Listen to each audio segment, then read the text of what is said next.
Public administration हो या governance and public policy हो, दोनों के अंदर ही हमारे पास 22 तक एग्जामिनर की जो रिपोर्ट्स रही हैं 2022 तक, उसमें एग्जामिनर ये कहता है कि आपके पास नंबर वन सुपरफिशियल अंडरस्टैंडिंग है। Superficial understanding of different concepts and ideas. आपकी कंसेप्चुअल क्लैरिटी, जो कैंडिडेट्स हैं उनकी कंसेप्चुअल क्लैरिटी इज मिसिंग। वो अगर पब्लिक एडमिनिस्ट्रेशन को लिख रहे हैं तो वो या तो करंट अफेयर्स की तरह उस पर बात करते हैं या पाकिस्तान अफेयर्स की तरह उस पर बात करते हैं। जीपीपी एंड पब्लिक एडमिनिस्ट्रेशन दोनों में हमें एग्जामिनर कहता है कि जी आपकी प्रैक्टिकल एप्लीकेशन ऑफ थ्योरीज और with real issues that is missing. क्या हम इस थ्योरेटिकल फ्रेमवर्क कि जी पब्लिक एडमिनिस्ट्रेशन का आइडिया या गवर्नेंस एंड पब्लिक पॉलिसी का basic idea policy formulation in the best interest of the public, या एडमिनिस्ट्रेशन के अंदर implementation of the policies should be carried out in a way that the maximum benefit could be translated to the general audience, to the general masses। GPP में एक खास तौर पर बात की जाती है कि आपकी जो टर्मिनोलॉजीज की या क्वेश्चंस की comprehension and understanding that is very poor. बारे में make a conscious effort to identify what are the different parts और डिफरेंट आर्गुमेंट्स और components of a question, and then you need to make sure कि उस चीज को आप लेके चलें। Public administration is primarily an open-ended general course content subject, जिस तरह आपका इंटरनेशनल रिलेशंस होता है। रोमन सिविलाइजेशन में हमारे पास पब्लिक एडमिनिस्ट्रेशन की थ्योरी और प्रैक्टिस दोनों आना शुरू हो जाते हैं। थ्योरी किस तरह? कोडिफाइड गवर्नेंस सिस्टम की फॉर्म में। जब आप कोई पॉलिसी डिजाइन करते हैं, the basic purpose is common good, collective benefit of the society और पब्लिक वेलफेयर। क्या हमारा प्रॉब्लम यह है कि जी हमने एक नेशनल लेवल पर एक इकोसिस्टम डेवलप करना है और वो इकोसिस्टम डेवलप होने के लिए हमारे पास रिक्विजिट जो इंफ्रास्ट्रक्चर चाहिए वो नहीं है। क्या हमने प्रॉब्लम आइडेंटिफिकेशन में ये देखा है कि हमारी एजुकेशन पॉलिसी जो है वो आर्टिफिशियल इंटेलिजेंस की पॉलिसी के साथ अलाइंड नहीं है।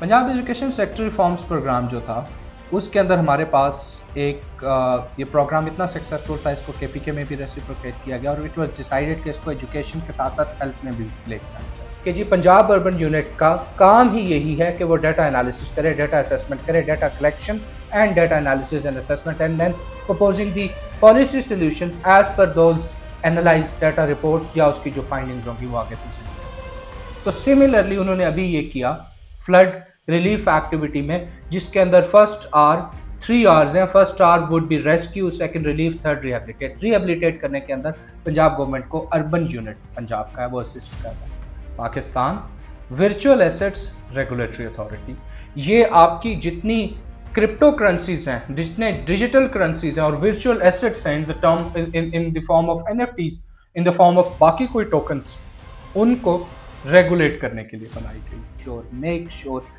that a minimum of 35 to 40% of your content of your answer should be a practical dimension, should be a practical case study, should be the interpretation of that theoretical aspect that you have mentioned in the form of the practical examples, in the form of practical case studies. You have to read the newspapers if you want to score good, be it your public administration, GPP or your essay. अस्सलाम ladies and gentleman, I hope आप सब ठीक ठाक हैं और आप सबको मेरी आवाज़ भी आ रही है। I am going to talk about public administration. आज जैसे कि हमारी वर्कशॉप है, उस वर्कशॉप को हम आज लेके चलेंगे। Let me introduce myself first for all the ones who have joined in for the first time. My name is Waqar Karim. I am a serving civil servant. I'm currently serving as Deputy Commissioner Inland Revenue Service. I'm from 46 Common. And as far as my academic background is concerned, I am a graduate of London School of Economics and Political Science in Public Policy. I am a Chevening Scholar as well. Before that, I pursued my Master's in Development Journalism from Punjab University, and I pursued my Bachelor's in Economics and Politics from Forman Christian College, and before that, I did my intermediate um, from Government College University and matriculation from DPS Model Town. Or as far as my comparative exams journey is concerned, I have qualified comparative exams thrice for 3 consecutive attempts: BMS 2017, CSS 2017, and CSS 2018.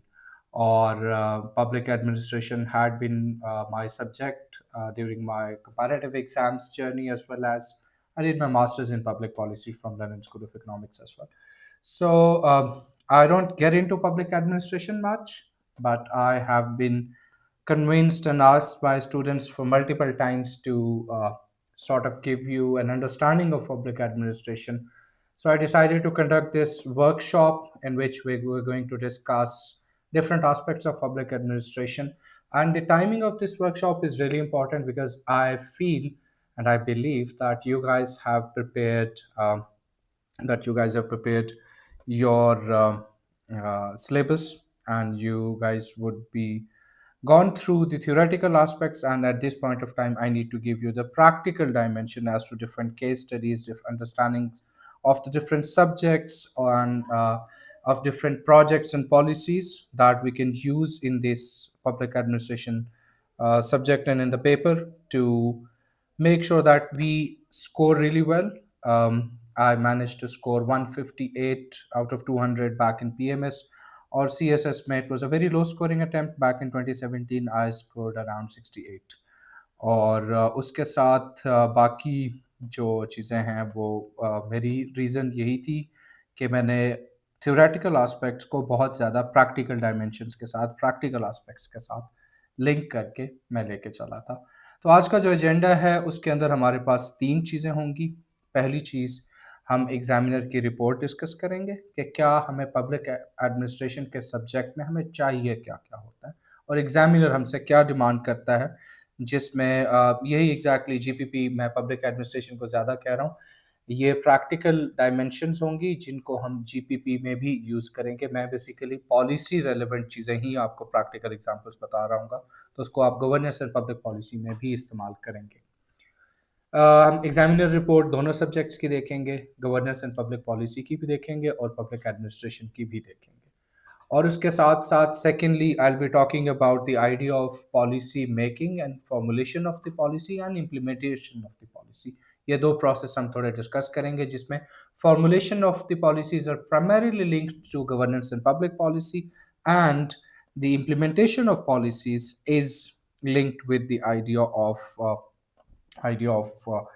the implementation part of it, where we deal with where the public administration also comes into play as well. तो ये चीज़ें इसी तरह हम लेके चलेंगे। इसके साथ-साथ हम secondly what we are going to do is we are going to discuss secondly in fact पहला तो वो हो गया, दूसरा ये हो गया। Thirdly we are going to discuss almost 10 to 12 different policies, different projects जिनको इस्तेमाल करके आप अपने आंसर को बेहतर बना सकते हैं। उनके ऊपर आज हम बात करेंगे और कल का सेशन प्राइमरीली फोकस होगा पेपर अटेम्प्टिंग टेक्निक्स के ऊपर। डिफरेंट हम क्वेश्चंस को एनालाइज करेंगे कि उनको कैसे अटेम्प्ट करना है, और फर्दर कुछ चीज़ें अगर रह जाएंगी तो उनको हम कल के पेपर में लेके चलेंगे। Alright, let's just start. हम स्टार्ट करते हैं। पहले हम एग्जाम रिपोर्ट बात करते हैं।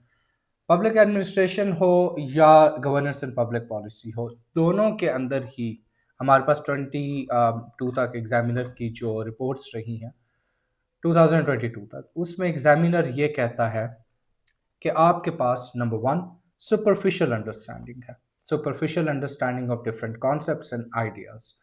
आपकी कंसेप्चुअल क्लैरिटी, जो कैंडिडेट्स हैं उनकी कंसेप्चुअल क्लैरिटी इज मिसिंग।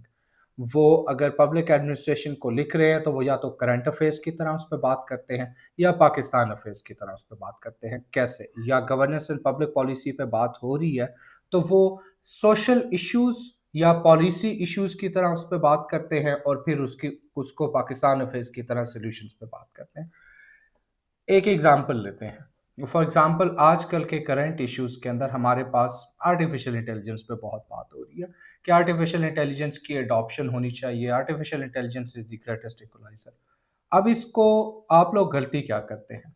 जब आप नेचर ऑफ सब्जेक्ट की बात की जाए, जो एग्जामिनर कहता है कि सुपरफिशियल अंडरस्टैंडिंग, आप आर्टिफिशियल इंटेलिजेंस को you take it as artificial intelligence और उसको artificial intelligence centric public policy में भी बात करना चाहिए। यार, इसकी पॉलिसी होनी चाहिए, इसकी पॉलिसी के अंदर हमें आर्टिफिशियल इंटेलिजेंस को इंक्लूड करना चाहिए, एक इकोसिस्टम बनाना चाहिए, एजुकेशन सिस्टम के अंदर इंक्लूड करना चाहिए, इसकी अडॉप्शन होनी चाहिए।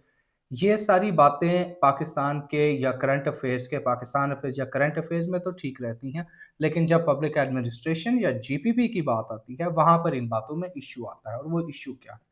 वो इश्यू इज़ फेयरली सिंपल कि आपको पॉलिसी फॉर्मुलेशन के कंसिडरेशंस के हिसाब से आर्टिफिशियल इंटेलिजेंस की पॉलिसी पे बात करनी है। आपको नेशनल एआई पॉलिसी 2025 की फॉर्मुलेशन के अंदर जो हमारे एजेंडास, जो हमारे पॉलिसी फॉर्मुलेशन के डिफरेंट पर्सपेक्टिव्स होते हैं, for example problem identification, for example agenda setting, stakeholder engagement, optimisation of solutions and policy implementation, ये फॉर्मुलेशन के डिफरेंट पॉइंट्स हैं। इनको एनालाइज करना है, देखना है कि क्या हमारी नेशनल एआई पॉलिसी 2025 की बेसिस के ऊपर हमने प्रॉब्लम सही आइडेंटिफाई की है कि नहीं। क्या हमारा प्रॉब्लम ये है कि जी हमने एक नेशनल लेवल पर एक इकोसिस्टम डेवलप करना है और वो इकोसिस्टम डेवलप होने के लिए हमारे पास रिक्विजिट जो इंफ्रास्ट्रक्चर चाहिए वो नहीं है। क्या हमने प्रॉब्लम आइडेंटिफिकेशन में ये देखा है कि हमारी एजुकेशन पॉलिसी जो है वो आर्टिफिशियल इंटेलिजेंस की पॉलिसी के साथ अलाइंड नहीं है। क्या हमने इसके the second point of it के एजेंडा सेटिंग में क्या इसको पब्लिक डिस्कोर्स का पार्ट बनाकर देखा है? क्या मीडिया के ऊपर इसके ऊपर पब्लिक ओपिनियन लिया गया या मीडिया के through public awareness campaigns run की गई कि पब्लिक इस बारे में परसेप्टिव हो, उस पब्लिक का परसेप्शन ज्यादा और एक्सेप्टिव हो। तो इस तरह हम इसको डिटेल में जब हम पॉलिसीज को डिस्कस कर रहे होंगे तो डिटेल में हम इसको डेफिनेटली डिस्कस करेंगे। ये बेसिकली पहला आइडिया था कि हमारी एग्जामिनर हमें कहता है GPP governance and public policy और पब्लिक एडमिनिस्ट्रेशन दोनों में कि हमारी बड़ी सुपरफिशियल अंडरस्टैंडिंग है, कंसेप्चुअल क्लैरिटी नहीं है। कंसेप्चुअल क्लैरिटी का मतलब ये नहीं है कि आपको प्रॉब्लम्स का पता हो कि जी आर्टिफिशियल इंटेलिजेंस की क्या प्रॉब्लम्स है। कंसेप्चुअल क्लैरिटी का मतलब यह है कि उस सब्जेक्ट रेलेवेंट कॉन्सेप्ट्स की क्लैरिटी हो। पॉलिसी फॉर्मुलेशन के कौन से स्टेप्स हैं उनके हिसाब से आपने एनालाइज एंड इवैल्यूएट करना हो कि नेशनल एआई पॉलिसी अपनी फॉर्मुलेशन के जो स्टैंडर्ड्स हैं वो पूरे कर रही है कि नहीं, या इम्प्लीमेंटेशन में वो feedback, monitoring and evaluation mechanisms present हैं कि नहीं, या उसके फीडबैक के अकॉर्डिंगली क्या उस पे रिक्विजिट अमेंडमेंट्स या रिक्वायर्ड चेंजेस या डिजायर्ड उसके अंदर कोई आउटकम्स की अगर हमने देखना हो कि ये आउटकम्स हमारे पास आने चाहिए वो बेहतर हैं। तो ये चीजें, अच्छा आई कांटेक्ट मेरा आप लोगों के साथ भी रहेगा, आई कांटेक्ट मेरा कैमरा के साथ भी रहेगा, तो दोनों के साथ आई कांटेक्ट रहेगा। तो उस हिसाब से चीज़ें हम लेके चलेंगे, क्योंकि आई वुड वांट कि आपको मैं ये वीडियो बाद में भी दे दूं, क्योंकि मुझे सबसे बड़ा मसला ये आता है कि मैं जब इस तरह के वर्कशॉप करता हूँ मैं थोड़ा तेज़ बोलता हूँ और आप लोग वो सारी चीज़ें नोट नहीं कर पाते और बाद में आप लोग मुझे कहते हैं कि जी हमें इसकी अगर वीडियो मिल जाए तो बहुत फिट हो जाएगा। तो इस वजह से this time I am recording this ताकि आप लोग को इस चीज़ की वीडियो भी मिल जाए। उसके बाद आगे चलते हैं। Second idea is practical application of theories. दोनों सब्जेक्ट्स में ये वो बेसिक आइडियाज हैं जो मैंने दोनों के इकट्ठे निकाल के देखे हैं कि एग्जामिनर हमें क्या कहता है।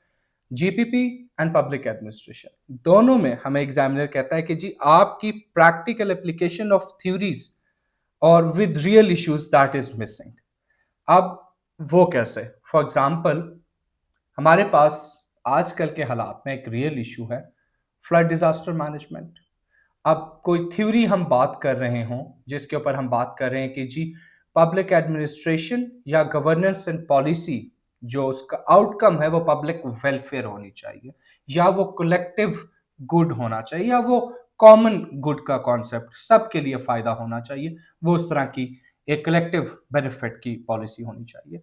क्या हम इस थ्योरेटिकल फ्रेमवर्क को कि जी पब्लिक एडमिनिस्ट्रेशन का आइडिया या गवर्नेंस एंड पब्लिक पॉलिसी का basic idea policy formulation in the best interest of the public या एडमिनिस्ट्रेशन के अंदर implementation of the policies should be carried out in a way that the maximum benefit could be translated to the general audience, to the general message.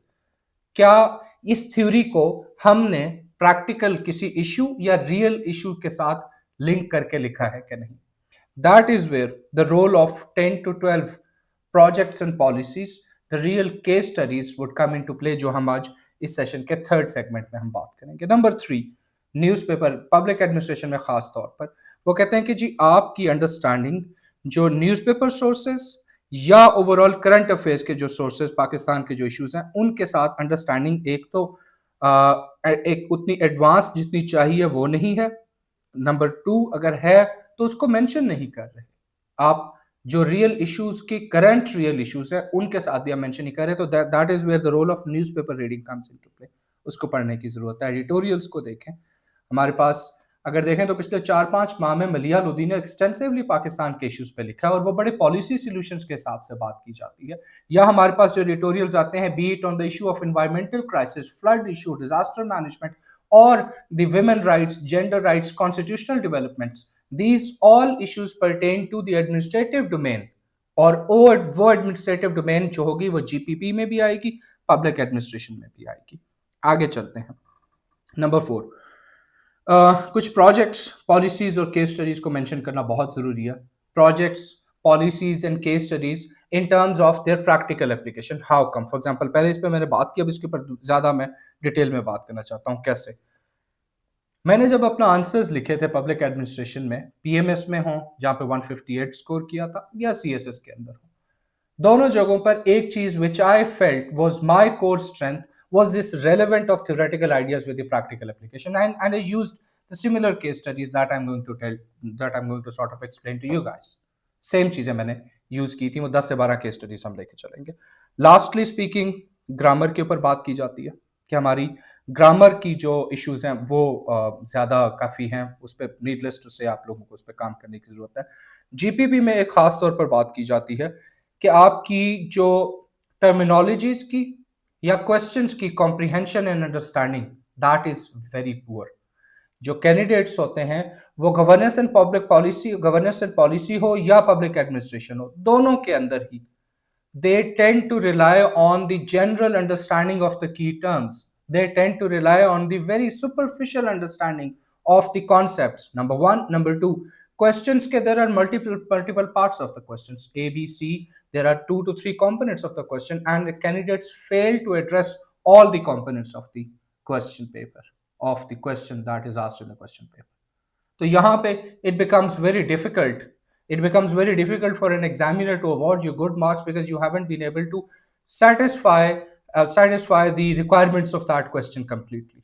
तो इस चीज के बारे में make a conscious effort to identify what are the different parts or different arguments or components of a question, and then you need to make sure कि उस चीज को आप लेके चलें। इसके बाद हम कुछ पास्ट पेपर एनालिसिस पे बात कर लेते हैं कि पास्ट पेपर एनालिसिस हमारे पास किस तरह से रहा है। इसके ऊपर डिटेल में हम कल बात करेंगे जब हम क्वेश्चंस टॉपिक वाइज डिस्कस कर रहे होंगे कि ये टॉपिक एरिया ये कितनी दफा पूछा गया, ये टॉपिक एरिया कितनी दफा पूछा गया। जस्ट आपको मैं छोटा सा एक हिंट दे देता हूँ और उस हिंट से आपको सेंसिटाइज कर देता हूँ कि आप लोगों ने अब थोड़ा सा इस पे काम खुद भी करना है। नेक्स्ट वर्कशॉप जो कल होगी, जो सेकेंड पार्ट होगा, उसके अंदर आपने पहली चीज, फॉर एग्जाम्पल अगर आप पब्लिक एडमिनिस्ट्रेशन की बात करें तो उसके जो की कॉन्सेप्ट्स हैं, की कॉन्सेप्ट्स ऑफ पब्लिक एडमिनिस्ट्रेशन, उसमें एक सवाल 2016 से लेकर 2024 तक जरूर पूछा गया। 2016 को हम क्यों थ्रेशोल्ड ले रहे हैं? तब हमारे पास सिलेबस चेंज हुआ था। उसके बाद हमारे पास सब्जेक्ट्स की ओरिएंटेशन, एक्सपोजर, उनकी ओवरऑल रिक्वायरमेंट ऑफ एग्जामिनर के क्या रिक्वायरमेंट उनको चाहिए, वो चेंज हुई थी, तो हम इस वजह से देखेंगे। सिमिलरली की कॉन्सेप्ट जो जीपीपी के हैं, गवर्नेंस एंड पब्लिक पॉलिसी, उनमें भी 2016 ऑनवर्ड्स एक सवाल 1-2 सालों को 18-19 को छोड़ के बाकी हर साल में पूछा गया। ये अब आपने एनालिसिस कल खुद भी करके आना है और इस एनालिसिस पे मैं भी आपके साथ बात करूंगा। आगे चलते हैं। पब्लिक एडमिनिस्ट्रेशन की थोड़ी सी, let me give you a very short historical background of public administration, ताकि उस बैकग्राउंड में थोड़ा सा आपको पब्लिक एडमिनिस्ट्रेशन और गवर्नेंस एंड पब्लिक पॉलिसी का एक आइडिया क्लियर होना शुरू हो जाए। हम उसको ह्यूमन सिविलाइजेशन से, हरारी की कुछ बुक्स से और ओवरऑल एक सिविलाइजेशनल डेवलपमेंट से हम इसको लिंक करेंगे। पहली चीज यह है कि जी हिस्टोरिकल कॉन्सेप्ट में public administration is older than governance and public policy. If I have to explain to you the layman understanding of both these subjects, तो आप ये समझें कि public administration in terms of its course and content is like international relations and public policy is like political science. Course content के हिसाब बात कर रहा हूँ, वैसे तो रिवर्स हो जाएगा, लेकिन फिलहाल कोर्स कंटेंट के हिसाब से बात करूंगा। जो आपका पब्लिक एडमिनिस्ट्रेशन है, public administration is primarily an open ended general course content subject, जिस तरह आपका इंटरनेशनल रिलेशंस होता है। उसी तरह गवर्नेंस एंड पब्लिक पॉलिसी आपके पॉलिटिकल साइंस की तरह ही एक डिफाइंड एक एक लिमिटेड कोर्स कंटेंट वाला सब्जेक्ट है। तो स्कोप भी इसी तरह इनका रहेगा, ज्यादा स्कोप में जाने की जरूरत नहीं, आगे चलते हैं। दो तीन जस्ट कॉन्सेप्ट्स में बात करना चाहता हूँ। एक हिस्टोरिकल रेफरेंस में मैं बात करना चाहता हूँ कि हमारे पास सिविलाइजेशन जब स्टार्ट हुई थी, be it invention of fire, be it invention of wheel, या हमारी गैदरर्स कम्युनिटी हो, हर स्टेज के ऊपर हमें एडमिनिस्ट्रेशन और पॉलिसी की ज़रूरत रही है। वो बड़ी एक रॉ फॉर्म में थी, वो बड़ी एक लिमिटेड रोल एंड स्कोप में थी, लेकिन हमें ज़रूरत बिल्कुल रही। हमारे पास एडमिनिस्ट्रेशन का कॉन्सेप्ट यूज होता है जब हमारे फार्मर कम्युनिटी थी, जब हम एग्रेरियन बैकग्राउंड से पेस्टोरल कम्युनिटीज थी, उस टाइम पे हमारे पास एक एडमिनिस्ट्रेशन डिवॉल्व होती है जहां से वो कम्युनिटी लिविंग में रहना शुरू करते हैं। अब जब कम्युनिटी लिविंग में रहना शुरू करते हैं, टाउन्स एंड विलेजेस बनते हैं, दो कॉन्सेप्ट्स के लिए एडमिनिस्ट्रेशन होती है, security and number two survival. Survival security in terms of food and the basic necessities, and survival भी आपकी सिक्योरिटी आप इसको ले लें कि जी security from the attack and invasion of other tribes, and survival in terms of food security और बाकी चीजें। यहां पर पहला कॉन्सेप्ट आता है, हरारी ने एक किताब लिखी है बच्चों के लिए, वो बड़ी मजेदार किताब है, मैं अपने बच्चों को थोड़ा वो बताता हूँ। उसके अंदर वो बड़ी पिक्चर्स लाइक किताब है, उसके अंदर पिक्चर्स ड्रॉ करके चीजें बताई गई हैं टीनेजर्स के लिए, बिल्कुल यंग टीनेजर्स के लिए या छोटे बच्चों के लिए वो किताब है। उसमें एक कॉन्सेप्ट आता है कि जब टाउन्स लाइक लिविंग स्टार्ट हुई थी ह्यूमन सिविलाइजेशन में, तो वहां पर हमारे पास पहला कॉन्सेप्ट एडमिनिस्ट्रेशन का, पॉलिसी का आता है, जो कहता है अनइंटेंडेड कॉन्सिक्वेंसेस। हम लोगों को ये बहुत अच्छी तरह आजकल के टर्म में ये बात पता है कि अनइंटेंडेड कॉन्सिक्वेंसेस क्या थे, क्या होते हैं। आप इसको लेमन टर्म्स में समझ सकते हैं कि कोई भी एक ऐसी पॉलिसी जिसके कोई ऐसा रिजल्ट आ जाए जो आपने इंटेंड ना किया हो, जो आपने डिजायर ना किया हो, जो आपने फोर्सी ना किया हो, तो ये अनइंटेंडेड कॉन्सिक्वेंसेस उस टाइम पे कैसे आए थे जब कम्युनिटी लिविंग में रहना शुरू किया गया था। उस कम्युनिटी लिविंग में सिक्योरिटी तो मिल गई, उसमें फूड सिक्योरिटी भी आ गई, attack from the other person वो सिक्योरिटी भी हमारे पास आ गई, लेकिन उसके साथ साथ एक कम्युनिटी लिविंग की वजह से डिजीज आउटब्रेक भी स्टार्ट हो गए। वहीं पे रहते थे, सैनिटेशन का बहुत ज्यादा ख्याल नहीं रखा जाता था, it was a very natural environment. Secondly, उसके साथ साथ हाइजीन का बहुत ख्याल नहीं रखा जाता था, तो डिजीज आउटब्रेक्स स्टार्ट होना शुरू हो गए। वो डिजीज आउटब्रेक्स एक कम्युनिटी लिविंग का अनइंटेंडेड कॉन्सिक्वेंस था। यहां से हम जंप करते हैं, रोमन सिविलाइजेशन पे आते हैं। रोमन सिविलाइजेशन में हमारे पास पब्लिक एडमिनिस्ट्रेशन की थ्योरी और प्रैक्टिस दोनों आना शुरू हो जाते हैं। थ्योरी किस तरह, कोडिफाइड गवर्नेंस सिस्टम की फॉर्म में लॉज कोडिफाई होना शुरू हो गए, या बाकी चीजें भी कोडिफाई होना शुरू हो गई, जिसमें ट्रेड किस तरह की होगी, आपस में रिलेशन स्टेट का और इंडिविजुअल्स का रिलेशन क्या होगा, रिटर्न फॉर्म में आना शुरू हो गया। इसकी प्रैक्टिस कैसे शुरू हुई, सिटी स्टेट्स। जब रोमन स्टेट्स में सिटी स्टेट्स बनी तो एक रोम सेंटर था, उसके अंडर सब सर्वियंट सिटी स्टेट्स बनाई गई। अब उनको गवर्न करने के लिए कोई फॉर्म ऑफ रेगुलेशन चाहिए था, कोई फॉर्म ऑफ एडमिनिस्ट्रेशन चाहिए थी, कोई पॉलिसी चाहिए थी। तो वो पॉलिसीज बनाई गई कि उनसे किस तरह का रिलेशनशिप होगा, कितना वो टैक्स देंगे, उसके बदले में डिफेंस कहां तक रोम उनको प्रोवाइड करेगा। तो यहां पर हमारे पास practical application as well as theoretical evolution of public administration and public governance and public policy दोनों का स्टार्ट हो। आगे चलते हैं, आजकल का एक पब्लिक पॉलिसी का एक कॉन्सेप्ट यह है कि जी इफेक्टिव पब्लिक पॉलिसी में दो तीन बड़े बज़वर्ड्स हैं। एक बज़वर्ड है हमारे पास कि जी इफेक्टिव पॉलिसी होनी चाहिए, एफिशिएंट पॉलिसी होनी चाहिए, इफेक्टिव एंड एफिशिएंट पॉलिसी। इसमें दो और बज़वर्ड्स हैं कि एक्सेस और क्वालिटी, ये दो बज़वर्ड्स हैं कि जी कोई भी पॉलिसी हो, एक्सेस टू एजुकेशन, ये पॉलिसी का एक बेसिक ऑब्जेक्टिव होता है कि हमें एक्सेस प्रोवाइड करनी है हर किसी को टू एजुकेशन। नंबर टू, दूसरा जो हमारे पास बज़वर्ड आता है, ये बज़वर्ड आएगा हमारे पास क्वालिटी, यानी कि क्वालिटी ऑफ एजुकेशन के हिसाब से हम इसको देखेंगे। अब इसको हम आगे लेके चलते हैं। आजकल का कॉन्सेप्ट पब्लिक एडमिनिस्ट्रेशन का या गवर्नेंस एंड पब्लिक पॉलिसी, इसका पब्लिक वेलफेयर होता है, कॉमन गुड होता है, कलेक्टिव बेनिफिट होता है। ये कॉन्सेप्ट मुस्लिम सिविलाइजेशन से इनिशिएट होता है। उससे पहले हमारे पास जो सिविलाइजेशन थी उनके अंदर ये बहुत ज़्यादा कॉन्सेप्ट एग्जिस्ट नहीं करता था। तो मुस्लिम सिविलाइजेशन ने पब्लिक वेलफेयर का कॉन्सेप्ट इंट्रोड्यूस कराया। अब हम इसको जंप करते हैं, पब्लिक एडमिनिस्ट्रेशन कई बेसिक्स तक आते हैं, जहां पर वुड्रो विल्सन का कॉन्सेप्ट आता है पब्लिक एडमिनिस्ट्रेशन का, जिसने कहा था कि एक organised, detailed and systematic application of laws for the pursue in order for the pursuit of public good या public benefit is called public administration, is known as the father of public administration. तो इसने कहा था तीन बातें, systematic, detailed and structured.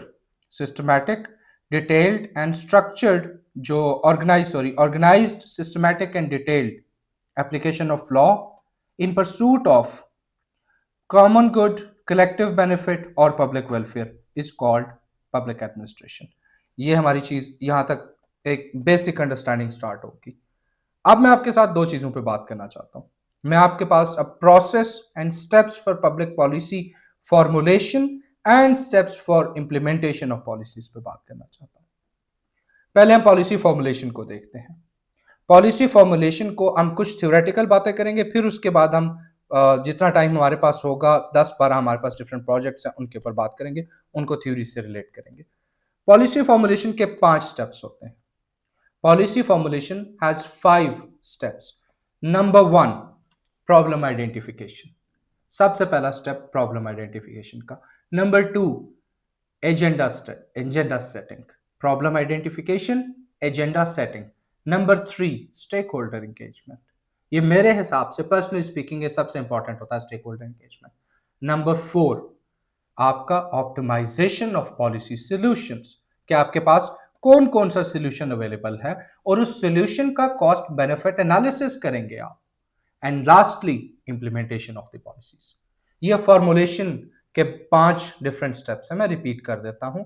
Number 1, identification of the problem. Number 2, agenda setting, कि देखा जाए कि ये जो प्रॉब्लम है इसके बारे में पब्लिक क्या कहती है, कैसे चीजें लेके चली जाती हैं। Number 3, stakeholder engagement. Number 4, optimisation of the solutions, cost benefit analysis. आप देखते हैं कि कौन सा सॉल्यूशन किस हद तक बेहतर है, या कॉस्ट इफेक्टिव है, या प्रोडक्टिव है।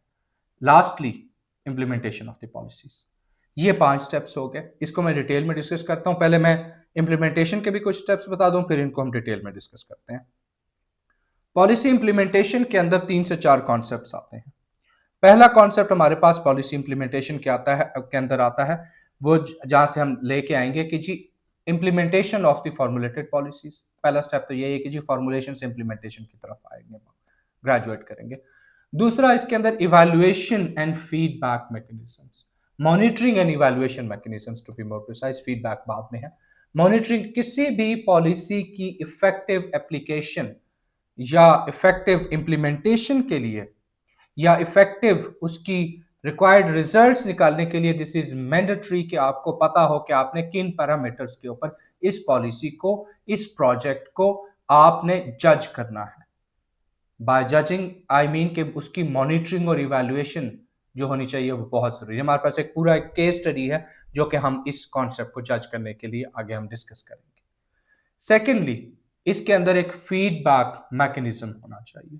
जब आप कोई पॉलिसी डिजाइन करते हैं, the basic purpose is common good, collective benefit of the society और पब्लिक वेलफेयर। उस पब्लिक वेलफेयर को अचीव करने के लिए आपका सबसे बड़ा स्टैंडर्ड मेजर करने का यह है कि क्या उस पब्लिक को वाकई में उससे वेलफेयर हो भी रही है कि नहीं, क्या पब्लिक उस पॉलिसी को उतना एक्सेप्ट कर भी रही है कि नहीं, वो फीडबैक से हमें पता चलेगा। और फिर इसके बाद अगला स्टेप है अमेंडमेंट ऑफ द पॉलिसीज। ये जरूरी नहीं है कि आप कोई भी पॉलिसी बनाए तो वो 100% एफिशिएंट और इफेक्टिव पॉलिसी हो।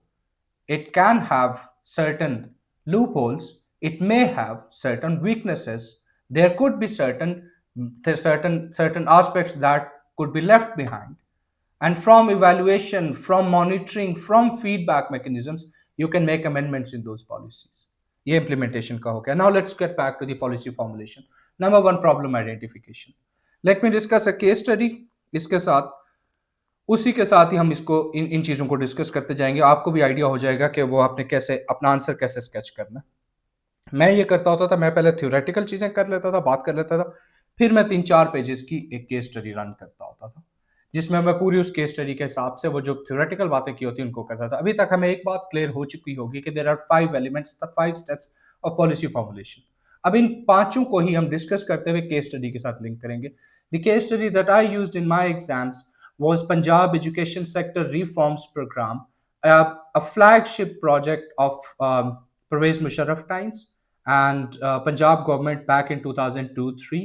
It was a World Bank funded project in which the quality, access, and enrollment, quality of education, access to education, and enrollment or retention of the enrolled students, that was targeted. 3 targets थे। ये target कैसे बनाए गए थे? सबसे पहले problem identification की गई थी कि हमारे एजुकेशन सिस्टम के अंदर प्रॉब्लम क्या है। हमारे एजुकेशन सिस्टम के अंदर 3 प्रॉब्लम्स आइडेंटिफाई किए गए थे। नंबर 1, क्वालिटी ऑफ एजुकेशन, कि जी हमारी quality of education is very compromised, ये आइडेंटिफाई किया गया। Number 2, access to education. Access to education was discussed on 2 levels. Number 1, it was decided and it was observed that either the schooling infrastructure, educational institute in the far-flung areas are far away from the population or the students. They have to travel somewhere around 4-5 kilometers. I personally traveled around 2 to 3 kilometers. In my people, my relatives in those know that my hometown, my village is like 3 kilometers, 3 to 4 kilometers, in fact 5 kilometers away from Chuck number 120, where I used to go for my education. Yeah. So about that. So access to education. Number 1, missing schools and ghost infrastructure. अब ghost infrastructure का concept क्या था कि missing schools के साथ साथ missing teachers और missing infrastructure था। स्कूल्स ही नहीं थे या मिसिंग टीचर्स ही मिसिंग थे। इंफ्रास्ट्रक्चर के अंदर missing schools, ghost infrastructure, ghost schools and ghost teachers, ये आइडेंटिफाई किया गया। नंबर 3, ये देखा गया कि जी हमारा रिटेंशन रेट बहुत कम है। The drop out ratios that we have in our schooling system और in our education system are way too high, especially at the time of matriculation. उसकी फिर रीजंस आइडेंटिफाई की गई। रीजंस उसकी ये थी कि जी it's all boils down to economics. People cannot afford to send their kids to school after matriculation. They see them as potential breadwinners. They see them as potential helpers in the home economics, के घर में वो पैसे contribute करेंगे, वो लेके आएंगे। That is where ये 3 इश्यूज आइडेंटिफाई करके एजेंडा सेटिंग की गई थी। उस टाइम पे डिफरेंट स्टेक होल्डर एंगेजमेंट की गई थी। एक एजुकेशन डिपार्टमेंट के लोगों को बुलाया गया था, टीचर्स को, सिविल सोसाइटी की पार्टिसिपेशन को, एनजीओज वगैरह उनको लेके आए गए थे। गवर्नमेंट डिपार्टमेंट जो एजुकेशन डिपार्टमेंट इटसेल्फ है उनके या बाकी जो अलाइड गवर्नमेंट डिपार्टमेंट्स थे उनको इंक्लूड किया गया था और वो चीजें आगे लेके चले थे हम लोग।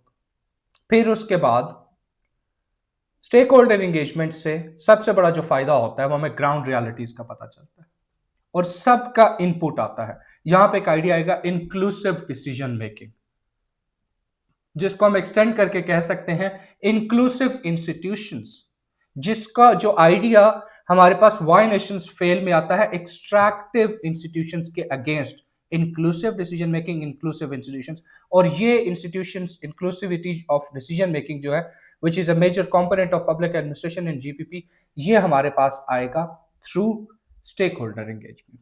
फिर उसके बाद आ जाते हैं optimisation of the solutions. 2-3 solutions देखे गए थे कि हमें क्या करना चाहिए। क्या हमें एक स्कॉलरशिप प्रोग्राम रन कर देना चाहिए कि जिससे स्टूडेंट्स इंसेंटिवाइज हों और वहां पर रहें? क्या हमें एजुकेशन फ्री कर देनी चाहिए? क्या हमें आफ्टरनून स्कूल्स स्टार्ट कर देने चाहिए? क्या हमें मल्टीपल ऑप्शंस थी उस टाइम पे, क्या हमें आफ्टरनून स्कूल स्टार्ट करें, पैसे देना शुरू कर दें, फाइनेंशियल स्कॉलरशिप्स दे दें, एजुकेशन फ्री कर दें, या इसके साथ साथ हम एजुकेशन को बिल्कुल प्राइवेटाइज कर दें ताकि उस पर क्वालिटी एंड कंट्रोल रहे? तो इसके बाद इन सॉल्यूशंस की ऑप्टिमाइजेशन देखी गई थी कि किस हद तक हमारे पास फाइनेंसेस है, किस हद तक वो प्रोडक्ट, वो हमारे पास उसका रिजल्ट ओरिएंटेड एक रिजल्ट आएगा। उस ऑप्टिमाइजेशन ऑफ सॉल्यूशन के बाद एक सॉल्यूशन बनाया गया था जो कि Punjab education sector reforms programme की फॉर्म में लॉन्च किया गया था, जिसके अंदर ये सारे कंपोनेंट्स करने के बाद एक पॉलिसी स्टार्ट की गई थी। उसका टारगेट ये था कि जी हम क्वालिटी ऑफ एजुकेशन को इंप्रूव करेंगे, जिसके अंदर आपका सिलेबस दोबारा रीडिजाइन किया गया था, इंग्लिश लैंग्वेज सिलेबस इंट्रोड्यूस किया गया था, आपकी जो ओवरऑल टीचर ट्रेनिंग थी इन टर्म्स ऑफ सिलेबस वो कराई गई थी। नंबर 2, हमारा जो आइडिया था उसके अंदर क्वालिटी ऑफ एजुकेशन पे फोकस किया गया था। Quality and access to education. Access to education, अब जो एक्सेस टू एजुकेशन थी वो उसके अंदर ghost schools, missing infrastructure, ghost teachers, इन चीजों पर टारगेट किया गया था। एंड नंबर 3, रिटेंशन रेट को बेहतर करने के लिए स्कूल एनरोलमेंट। आप लोगों को याद होगा बड़ा मजेदार एक कैंपेन चली थी उस टाइम के ऊपर, हमारे बचपन की बात है। वो मार नहीं प्यार, मार नहीं प्यार गवर्नमेंट स्कूल्स के सामने लिखा होता था, मार नहीं प्यार। That was the practical idea. मैंने इनफैक्ट अपने पेपर में ये लिखा था, पेनलाइज्ड कॉर्पोरल पनिशमेंट, बिल्कुल। तो ये मैंने अपने पेपर में लिखा था, when I ran this case study, मैंने उर्दू में लिखा था मार नहीं प्यार। और उसके ऊपर आप लोगों को याद रखवाने के लिए एक बड़ा मजेदार इसके ऊपर एक इंसिडेंट हुआ था। और वो इंसिडेंट ये था कि कुछ स्कूल्स ने, वो था मार नहीं कॉमा प्यार। कुछ स्कूल्स ने मार के बाद कॉमा लगा के नहीं प्यार उसको कर दिया था। बिल्कुल असद साली स्कूल्स एंड ऑल दैट, ऐसे ही था। अच्छा, तो ये एक चीज चली थी। फिर उसके बाद अब ये पॉलिसी अप्लाई होगी, अब इसकी इंप्लीमेंटेशन के ऊपर हमने जाना था। अब आप इंप्लीमेंटेशन पे क्या लिखेंगे इसके लिए? For, I won't say for the first time, but it was effectively and practically speaking a practical example of the implementation evaluation strategy when PMIU in this program, Punjab Education Sector Reforms Program, PESRP, इसके अंदर एक unit बनाया गया था, उसका नाम था PMIU। ये था project monitoring and implementation unit, जिसका काम एक क्राइटेरियाज बनाए गए थे कि इन क्राइटेरियाज पे सब डिस्ट्रिक्ट्स को चेक किया जाना था कि वो कैसे परफॉर्म कर रहे हैं। Project monitoring and implementation unit, that was more of a headquartered unit Lahore के अंदर। और इसमें डिस्ट्रिक्ट लेवल तक, ये जो पीएसआरपी था ये लाहौर हेडक्वार्टर था, इसमें डिस्ट्रिक्ट लेवल तक ऑफिसर्स डेजिग्नेट किए गए थे जिनका काम मॉनिटरिंग एंड इवैल्यूएशन ऑफ वो पॉलिसी करना था। एजुकेशन डिपार्टमेंट में वो पॉलिसी एक्सरसाइज करनी थी, इंप्लीमेंट करनी थी, पीएमआईयू ने उनकी मॉनिटरिंग करनी थी। उसके अंदर अगर आपको पता हो तो डिस्ट्रिक्ट मॉनिटरिंग ऑफिसर्स लगाए गए थे 3-4 के अंदर, एमईओज लगाए गए थे, जो स्टाफ था जो चेकिंग्स करते थे, सारा कुछ लेके जाते थे। तो that is where the evaluation, in evaluation component, monitoring and evaluation platform, a unit was also, a dedicated unit was established policy implementation को चेक करने के लिए। second component of that, feedback mechanisms, politicians, civil society, education department itself और overall बाकी जो NGOs थे उनको engage किया गया था for feedback, and there were certain amendments made in that. For example, शुरू के अंदर इंटरेस्टिंगली जो चेकिंग के लिए स्टाफ हायर किया था, दैट वाज ज्यादातर स्टाफ जो था वो आर्मी रिटायर्ड थे। तो they had very strict criterias या स्ट्रिक्ट, वो बिल्कुल बड़े आइडियलिस्ट तरीकों से चीजें देखते थे कि इधर जो है ना वो ये पेजेस क्यों पड़े हुए, तो जी सफाई नहीं ठीक। तो उनको फिर समझाया गया था कि आपने थोड़ी ग्राउंड रियलिटीज को देखना है कि किस जगह पे स्कूल है, किस तरह है, ओवरऑल वहां पे क्लीनलीनेस लेवल कैसा है, उससे चीजें स्कूल की बेहतर हैं कि नहीं। तो ये एक इवैल्यूएशन और फीडबैक मैकेनिज्म्स इसके अंदर ड्राइव किए गए थे। फिर टीचर्स के इश्यूज थे। टीचर्स को एक कुछ स्कूल्स के अंदर अगर पोस्ट किया गया तो ये डिसाइड किया गया था कि उनको कुछ अरसे तक वहीं पे पोस्ट किया जाएगा, उनके ट्रांसफर्स नहीं किए जाएंगे, ट्रांसफर्स पे बैन लगाया गया था। तो उन फिर ट्रांसफर, फिर उसके अंदर कुछ एक एक एक्सेप्शंस क्रिएट की गई थी आफ्टर फीडबैक के नहीं हमें फैसिलिटेट करना है जहाँ पर लोगों को कुछ बहुत ज़्यादा नीड्स हैं कि उन्हें let's say 40-50 kilometre daily travel करके जाना पड़ता है स्कूल में पढ़ाने के लिए, तो we need to bring them to the closer towns, to the closer educational institutions, ताकि उनकी प्रोडक्टिविटी भी बेहतर हो सके। तो इस तरह इम्प्लीमेंटेशन और फीडबैक मैकेनिज्म एक बहुत इंटरेस्टिंग एग्जाम्पल इसी Punjab education sector reforms programme में, इसके अंदर कुछ स्कॉलरशिप स्टार्ट किए गए थे। इसके अंदर कुछ स्कॉलरशिप स्टार्ट किए गए थे जो कि यूएसएआईडी, यूएसएड उनके कोलैबोरेशन से थे उस टाइम पे, जिसमें स्कूल की जो स्कूल गोइंग एज की गर्ल्स होती थी उनको इंसेंटिवाइज किया गया था कि वो स्कूल अटेंड करें। उनको इंसेंटिवाइज इस तरह किया गया था कि they were required to come to school and maintain an attendance of more than 80% and in return they would get kitchen utensils. उनको किचन के सामान मिला करता था, ग्रोसरी मिला करती थी।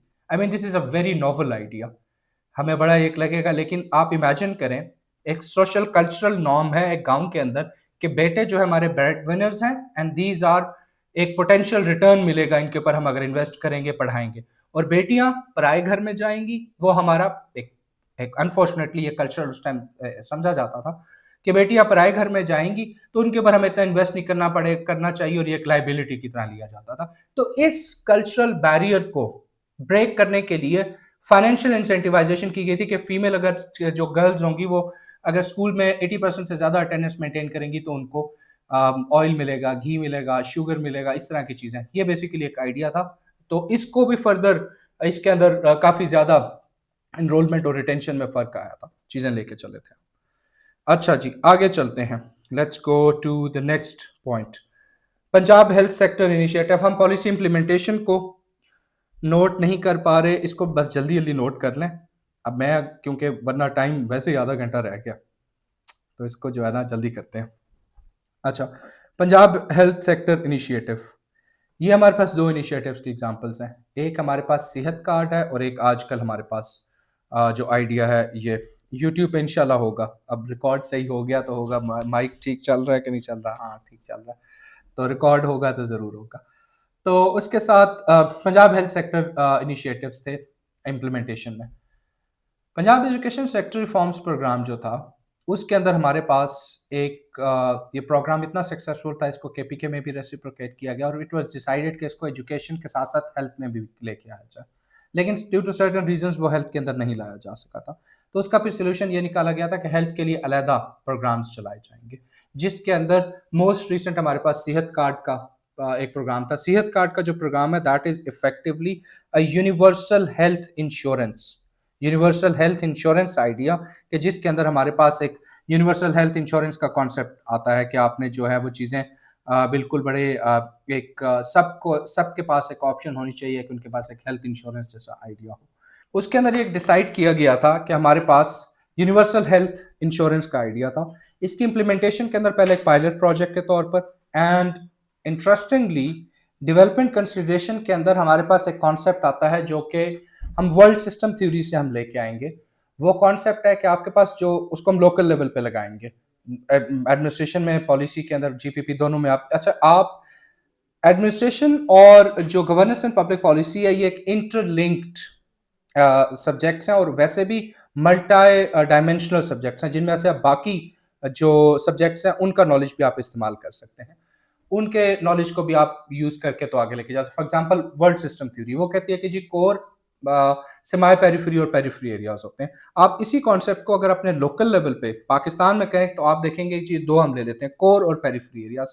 Core being highly developed areas like Lahore provincial Capitals and federal capital, and along with core we have periphery areas जो कि are the far flung areas like South Punjab in case of Punjab, लिया, राजनपुर, बखर, ये सारे bridge Khan, ये सारे इलाके, या सिंध के लिए जो रूरल सिंध होता है, या हमारे पास फर्दर अगर हम जाएं तो बलूचिस्तान के अंदर भी साउथ वाली साइड, या इधर से नॉर्थ केपीके का नॉर्थ हो गया ज़्यादा आगे वाला, या बाकी जो far flung areas in the south as well. तो ये डेवलपमेंट क्रेविंग एरियाज होते हैं। डेवलपमेंट की लैंग्वेज में इनको हम core and periphery area concept stems from world system theory. वो वैसे इंटरनेशनल लेवल पे होता है, हम उसको लोकल लेवल पे लेके आएंगे। तो ये चीज़ें जो होंगी हम उसमें वो चीज़ें कर लेंगे। अब इसके अंदर ये देखा गया था कि आपके जो डेवलपमेंट क्रेविंग एरियाज हैं, development craving areas like what, like आपके पास ये जो मैंने अभी एरियाज बताया साउथ पंजाब वगैरह, पंजाब की अगर हम बात करें तो वहां से पायलट प्रोजेक्ट स्टार्ट किया गया था। पायलट प्रोजेक्ट स्टार्ट करने की जो रीजन थी वो वहां से थी कि उस हिसाब से कि आप की जो डेवलपमेंट कंसिडरेशन होगी वो हमेशा लीस्ट डेवलप्ड एरियाज को पहले कंसिडर किया जाएगा। इसकी एक और एग्जांपल, बलूचिस्तान को प्रायोरिटाइज करना किस चीज के ऊपर, एनएफसी के अंदर बलूचिस्तान को प्रायोरिटाइज करना। कैसे प्रायोरिटाइज करना, आप एनएफसी को भी by the way you can run as a case study. National finance commission को मैं इसमें आपको लीगल कुछ केस स्टडीज बता देता हूँ। नेशनल फाइनेंस कमीशन को you can run it as a case study, and then you can run article 140A local governance model जो या गवर्नमेंट मॉडल जो है उसको भी you can run it as a case study. Number 2, number 3, you can also case studies में NFC को आप run कर सकते हैं as a case study, local government system को आप रन कर सकते हैं as a case study, and you can run what else, और भी आप काउंसिल ऑफ कॉमन इंटरेस्ट उसको भी रन कर सकते हैं। और आप पब्लिक अकाउंट्स कमेटी को भी, पब्लिक अकाउंट्स कमेटी की जो पैक की फाइंडिंग्स होती हैं वो इन terms of administration, in terms of policy implementation, GPP के अंदर एग्जीक्यूशन एंड पॉलिसी इंप्लीमेंटेशन को आप अच्छी तरह उसको रन कर सकते हैं। तो that is the current affairs के साथ मैं उसमें ये भी जो जिन हम थ्योरीज पे बात करेंगे यहाँ से आपने उसको डिफरेंशिएट करना है करंट अफेयर्स के साथ। अच्छा, आगे हम चलते हैं। इसी के अंदर इम्प्लीमेंटेशन हमारे पास हेल्थ कार्ड फेज वाइज किया गया था। हमारे पास इनिशियली पायलट प्रोजेक्ट्स में डेवलपमेंट क्रेविंग एरियाज को फिर वहां से करते हुए डेवलप्ड एरियाज की तरफ लेके आया गया था। उसकी इम्प्लीमेंटेशन के अंदर भी इवैल्यूएशन और इम्प्लीमेंटेशन और इवैल्यूएशन मैकेनिज्म्स रखे गए थे, मॉनिटरिंग मैकेनिज्म्स रखे गए थे, जिसमें ये देखा गया था कि आपकी जो प्राइवेट सेक्टर हॉस्पिटल्स हैं उनको भी पैनल पे लाया गया और उन प्राइवेट सेक्टर हॉस्पिटल्स को ये डिसाइड किया गया था कि उनकी इवैल्यूएशन या उनके रेगुलर चेकअप्स रेगुलेशन होती रहेगी कि वो क्या वाकई में उतने मेडिकल प्रोसीजर्स कर रहे हैं जितना वो बिल चार्ज कर रहे हैं कि नहीं। तो उसके ऊपर काफ़ी ज़्यादा हमारे पास डिस्क्रिपेंसी ज़रूर सामने आई थी। अब आगे हम लेके आते हैं परवेज मुशर्रफ के टाइम के ऊपर एक कॉन्सेप्ट आया था, वो था विलेज या farm to market access program. Farm to market access program, इसके अंदर क्या किया गया था farm to market access program के अंदर ये किया गया था कि आपके जितने टाउन्स और विलेजेस थे जो कि एग्रीकल्चरल फार्म्स थे, आपकी ब्रेड बास्केट थे, उनको इंफ्रास्ट्रक्चर वाइज कनेक्ट किया गया था नियर बाय मार्केट्स के साथ। नियर बाय मार्केट्स के साथ कैसे कनेक्ट किया गया था? रोड इंफ्रास्ट्रक्चर बनाया गया था बैक इन 2003-4। तब पंजाब गवर्नमेंट में यहाँ पर एक मैसिव रोड इंफ्रास्ट्रक्चर डेवलप किया गया था, जिसका पर्पस ये था कि आपको उस रोड इंफ्रास्ट्रक्चर में जो फार्म है जहाँ पे एग्रीकल्चर प्रोडक्ट होती है उसको नियर बाय मार्केट के साथ कनेक्ट किया जाए ताकि कम्यूट एंड ट्रांसपोर्टेशन आसान हो। ये एक बेसिकली पब्लिक वेलफेयर का एक बहुत अच्छा कॉन्सेप्ट था, क्योंकि इसमें public welfare through infrastructural development, आपकी इकोनॉमिक ग्रोथ में, आपकी इंफ्रास्ट्रक्चर डेवलपमेंट का, आपकी कनेक्टिविटी का बहुत बड़ा रोल होता है। तो by targeting the public welfare of the agriculture sector और the farmer community of Pakistan, farm to market access programme was initiated. फिर उसके बाद हमारे पास अगली केस स्टडी पे जाए तो वो आती है डिस्प्यूट रेजोल्यूशन की। डिस्प्यूट रेजोल्यूशन की केस स्टडी हमारे पास दो तरह से आती है। एक लीगल प्लेटफॉर्म पे आती है जिसको हम एडीआरसी कहते हैं, अल्टरनेट डिस्प्यूट रेजोल्यूशन कमेटी, और उसी के साथ साथ आजकल इफेक्टिव फॉर्म में डिस्ट्रिक्ट लेवल के ऊपर भी डिस्ट्रिक्ट डिस्प्यूट रेजोल्यूशन कमेटीज आ गई, जिनका काम ये है कि वो तमाम इश्यूज जो लिटिगेशन में सालों साल पड़े हुए हैं और वो सॉल्व नहीं हो रहे, वो एक अल्टरनेट प्लेटफॉर्म दें जहां पर दोनों पार्टीज टू द कॉन्फ्लिक्ट आए और आके अपनी बात करके उस चीज को इशू को सेटल करके लेके जाएं। बिल्कुल फैमिली इश्यूज भी हो सकते हैं, इनहेरिटेंस इश्यूज भी हो सकते हैं, मेजरली इसके अंदर प्रॉपर्टी इश्यूज हैं, ज्यादा प्रॉपर्टी इश्यूज हैं या क्रिमिनल क्राइम वगैरह के इश्यूज हैं, मर्डर वगैरह इस तरह के इश्यूज हैं। ये बेसिकली आइडिया है डिस्प्यूट रेजोल्यूशन का कि आपकी पॉलिसी ओरिएंटेशन या पर्पस ऑफ पब्लिक पॉलिसी या पर्पस ऑफ एडमिनिस्ट्रेशन, उसके अंदर जो डिस्प्यूट रेजोल्यूशन का कंपोनेंट, आपके पास किसी भी क्वेश्चन के अंदर डिस्प्यूट रेजोल्यूशन की बात हो, आप एडीआरसी की केस स्टडी को और डिस्ट्रिक्ट डिस्प्यूट रेजोल्यूशन की केस स्टडी को रन करके लेके चल सकते हैं। फिर उसके बाद हमारे पास है सिक्योरिटी पॉलिसी कि आपके पास सिक्योरिटी, बिल्कुल डिस्ट्रिक्ट रेंट कंट्रोलर भी बिल्कुल ऐसा ही है। एडीआर एक्ट 2070 में बिल्कुल ऐसे है, वो 2070 में बाद में भी अमेंड होता रहा, लेकिन प्राइमरीली अभी इन प्लेस जो है वो वही है। हमारे पास सिक्योरिटी पॉलिसी को हम दो तरह से देखेंगे। एक सिक्योरिटी पॉलिसी को हम देखेंगे जिसमें हम इसको देखेंगे लोकल लेवल पे कि जी लोकल लेवल पे किस तरह इसके अंदर एक सिक्योरिटी पॉलिसी फ्रेम की जाती है। इसकी जो केस स्टडी होगी वो होगी मुहर्रम सिक्योरिटी प्रोसेशन अरेंजमेंट्स। ये एक बहुत डिटेल्ड केस स्टडी है, इसको मैं इसके कंपोनेंट्स को डिफरेंट टच करूंगा। बेसिकली ये हमारे पास ये इस हद तक बड़ी डिटेल केस स्टडी है कि हमारे पास मुहर्रम अब अटैचमेंट्स भी सिविल सर्वेंट्स की स्टार्ट हो गई हैं कि वो जाके देखें कि कैसे पॉलिसी को अब बनाया जाता है ऑन ग्राउंड, सिक्योरिटी पॉलिसी को, और उसको इम्प्लीमेंट भी किया जाता है। तो ये काफ़ी बड़ी interesting, I use the same case study, एक ये की थी और एक पहली Punjab education sector reforms programme की मैंने अपने पेपर में यूज की थी, और एक और भी की थी, मैं आगे बताता हूँ। तो इसके अंदर क्या होता है, इसके अंदर इसको पॉलिसी फॉर्मुलेशन के हिसाब से भी किसी कंपोनेंट के हिसाब से आपसे क्वेश्चन ये पूछा जाएगा। फॉर्मुलेशन इम्प्लीमेंटेशन में एक क्वेश्चन आ जाता है जिसमें दोनों जीपीपी में और पब्लिक एडमिनिस्ट्रेशन में, जिसमें दोनों साइड्स पे ये पूछा जाता है कि इसके अंदर कौन सा कंपोनेंट सबसे इंपॉर्टेंट है या स्टेक होल्डर एंगेजमेंट कैसे इंश्योर की जा सकती है। उसके अंदर Muharram security procession security arrangements जो हैं वहां पर ये होता है कि आपको सबसे पहले स्टेक होल्डर, आप प्रॉब्लम आइडेंटिफिकेशन क्या है कि जी इट्स अ सिक्योरिटी रिस्क। एक तो सिक्योरिटी रिस्क है in terms of any untoward incident, may be an attack from any extremist और terrorist organisation, number one. Number two, कोई भी आपस में जो एक एक सेक्टेरियन वायलेंस की सिचुएशन भी क्रिएट हो सकते हैं। There are very sensitive districts in Punjab या बाकी जगहों पर भी, सिंध में भी, हमारे पास पेशावर में भी इशू हुआ है इस तरह का, कोयटा में हमारे पास इशू होता रहता है।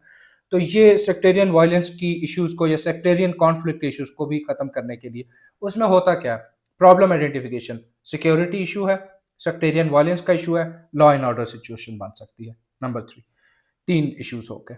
उसके साथ एजेंडा सेटिंग, लोकल लेवल पर ही पॉपुलेशन को, उधर के जो रिलीजियस लीडर्स होंगे, जो उधर के ट्रेड जो बिजनेस कम्युनिटी लीडर्स होंगे, जो उधर के सिविल सोसाइटी के लीडर्स होंगे, पॉलिटिशियंस होंगे, सिविल सर्वेंट्स होंगे, या और जो रास्ते में अगर कोई ऐसा एजुकेशनल इंस्टीट्यूशंस हैं जिनको बंद करना है या कुछ और करना है, उनको, और साथ में मीडिया को। Media has effectively become the fourth pillar of state. और इम्प्लीमेंटेशन में आपको, हमें अच्छी तरह पता है कि तीन जो बॉडीज हैं आपकी स्टेट की, लेजिस्लेचर, लॉ मेकिंग काम, यानी उन्होंने पॉलिसी देनी है, पॉलिसी बनानी है। एग्जीक्यूटिव ने पॉलिसी इंप्लीमेंट करनी है। अब एग्जीक्यूटिव के अंदर पॉलिटिशियंस भी होते हैं, एग्जीक्यूटिव के अंदर सिविल सर्वेंट्स भी होते हैं। पॉलिटिशियंस होते हैं in the form of federal cabinet, जो हेड कर रहे होते हैं एग्जीक्यूटिव को, और सिविल सर्वेंट्स बेसिकली इंप्लीमेंटेशन के लिए उसकी सारी पॉलिसीज को एग्जीक्यूशन के लिए वो लेके चलते हैं। और सीनियर लेवल पे जब आप जैसे जाते जाते हैं तो आपका इनपुट फॉर्मुलेशन में भी आता जाता है। तो ये इस तरह चीजें चलती हैं। और नंबर थ्री हमारे पास है judiciary. Judiciary interpretation of policies या इंटरप्रिटेशन ऑफ लॉ करती है। इसके साथ साथ मीडिया है। Media serves as a watch dog.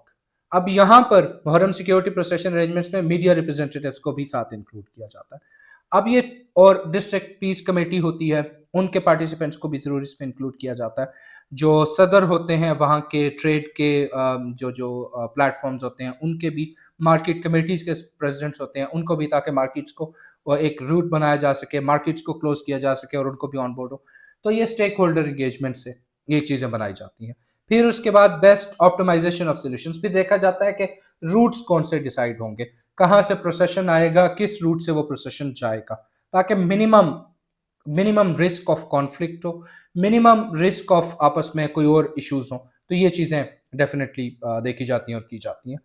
फिर उसके बाद हमारे पास इसकी इम्प्लीमेंटेशन की पॉलिसी होती है। तो इम्प्लीमेंटेशन के ऊपर अगेन, इम्प्लीमेंटेशन जो है वो इसकी एक मॉनिटरिंग जो है वो तो बिल्कुल लाइव रियल टाइम मॉनिटरिंग होती है। It's a very time sensitive event, तो उसकी लाइव रियल टाइम मॉनिटरिंग होती है। फिर सिक्योरिटी, जो इसकी साइड है वो सिक्योरिटी जो डिप्लॉयमेंट है in terms of implementation, that is a very sensitive part of this policy implementation. फिर उसके बाद in case of any untowards incident हो जाता है तो हेल्थ इमरजेंसी जो फैसिलिटीज हैं वो भी रेडिली अवेलेबल हों और ऑन स्टैंड बाय हों इन terms of the hospital facilities और वो सारा कुछ।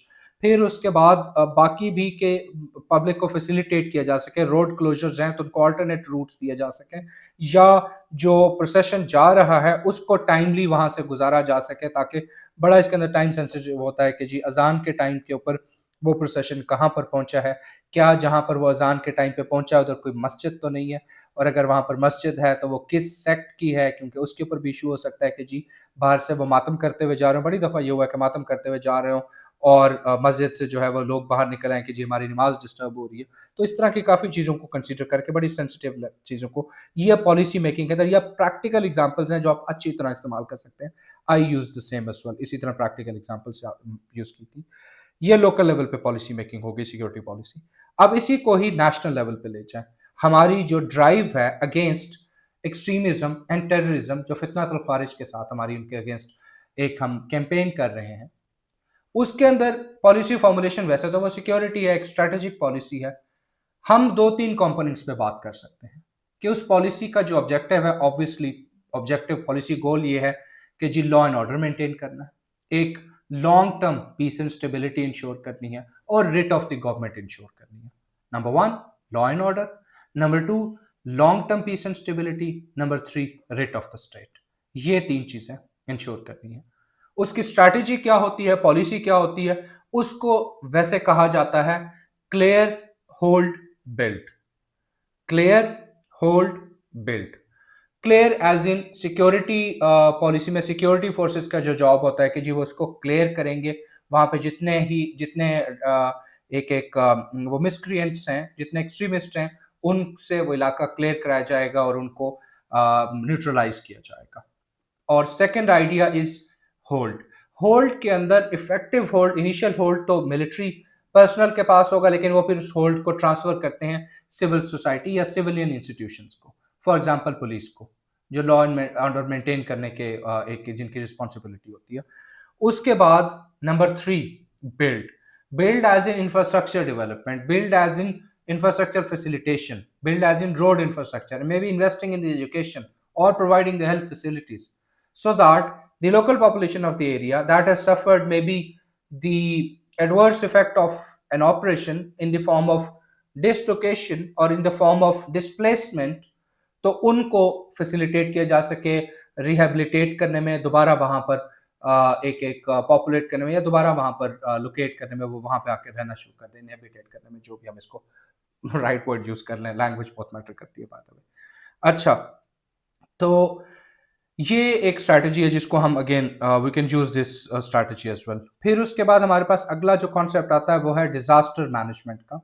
आजकल के टाइम्स में आपके पास डिजास्टर मैनेजमेंट की जो केस स्टडीज होंगी उनको भी आप अच्छी तरह इस्तेमाल करेंगे। We have recently witnessed the super floods. We witnessed the same back in 2022, 2023, 24 as well, and now we're witnessing the super floods of 2025, which have reduced our bread basket, in which our the cultivation of our rice has been reduced to 70%. This is a report from Bloomberg as well as Pakistan का जो पाकिस्तान का business forum है probably उसकी, कि जी 70% हमारी rice की reduce हो गई है, 35% कॉटन और 30% हमारी वीट की, मेज और वीट की, ये हमारे पास प्रोडक्शन रिड्यूस हो गया। तो ये बेसिकली इस कॉन्टेक्स्ट में जब आपके पास कोई पॉलिसी मेकिंग पे बात होगी तो आप बताएंगे कि जी हमारी एक, मैं कोई भी पॉलिसी पे बात कर रहा हूँ, वो पॉलिसी की इफेक्टिवनेस पे बात कर रहा हूँ, वो पॉलिसी के टूल्स पे बात कर रहा हूँ, वो मैं पब्लिक एडमिनिस्ट्रेशन के रोल पे बात कर रहा हूँ, वो मैं सिविल सर्वेंट्स की बात कर रहा हूँ, वो न्यू पब्लिक मैनेजमेंट के कॉन्सेप्ट पे मैं बात कर रहा हूँ। तो वहां पर मैं 3 चीजें कर सकता हूँ। डिजास्टर, जो आपकी डिजास्टर मैनेजमेंट, पब्लिक वेलफेयर या डिजास्टर मैनेजमेंट स्ट्रैटेजी, उसके अंदर फ्लड रिलीफ एक्टिविटी, इसमें 3 आर्स होंगे। फ्लड रिलीफ एक्टिविटी में 3 आर्स होंगे।